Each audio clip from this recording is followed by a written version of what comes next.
Ano masasabi niyo dito sa, Saan? dito sa mga pinagpapagawa sa inyo? Wala po. Wala po ako masasabi. Sino yung mga gusto niyong pasalamatan? Ako po, salamatan ko po ang ating kasi uminita ka na siya. Sino pa? At saka si Sir Teddy, at saka si Ma'am Jaja. O ako ba?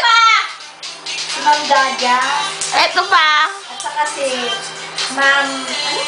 Ewan ko sa inyo. Ako, ba't niyo ako papasalamatan? Siyempre po, nagtatanggol din po ka sa akin kahit pa paano. Hindi, yung nagkakalat ako.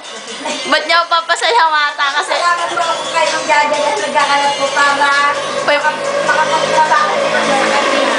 di ba? Ang bait ko. Tingin kayo dito, padala ko sa Kahit kapag hindi naman po si Ma'am Jaja pagkalat, wala kami tatrabaho eh. Oo, correct. Tayo.